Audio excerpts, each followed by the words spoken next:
अस्सलामुअलैकुम दोस्तों, आज मैं आपको गुन्ने की अफ़ादियत और लिखने का तरीक़ा बताऊंगा।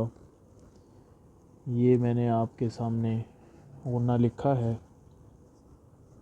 ये गुन्ना अगर आपको इसकी गोलाई आ गई लिखना, तो आपके जितने भी इस शक्ल के अल्फाज हैं वो सारे के सारे हल हो जाएंगे।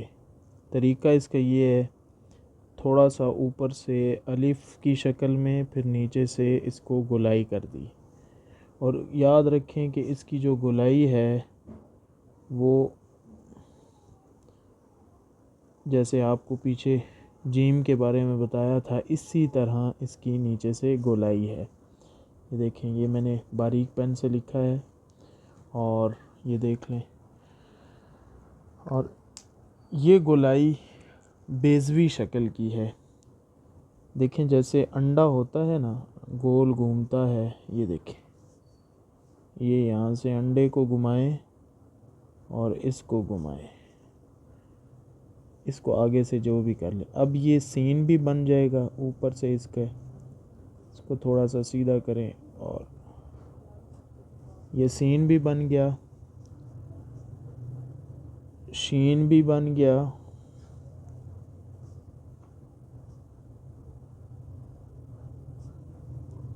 सौद भी बन गया,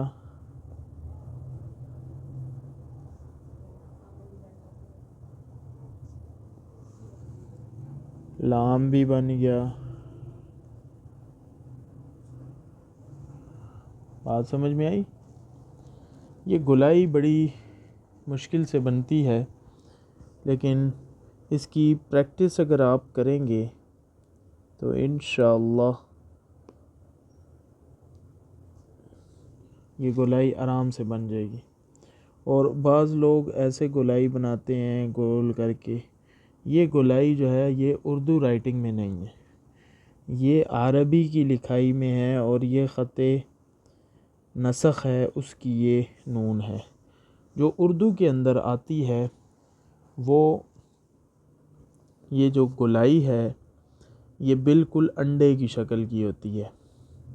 ना ये बिल्कुल गोल होती है और ना ही ये बिल्कुल टेढ़ी होती है, बल्कि जैसे अंडा होता है ना वैसे उसकी शक्ल की होती है। जैसे अब ये आपके सामने मैं सीन लिख रहा हूँ, अब ये देखें, ये देखें। अब इसको देखें, ये यहाँ से आ रही है, ये देखें। इसी तरह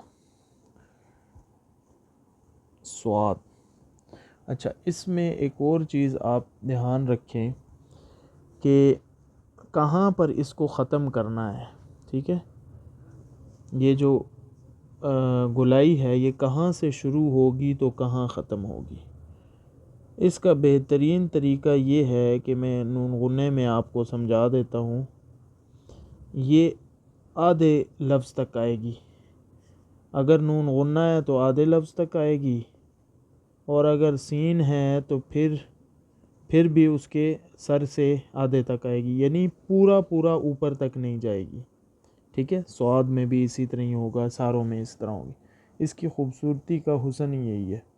अगर आप इसको ऊपर तक लेकर जाएंगे तो फिर ये गलत हो जाएगी, ख़राब हो जाएगी और इसका का सारा हुस्न ख़त्म हो जाएगा।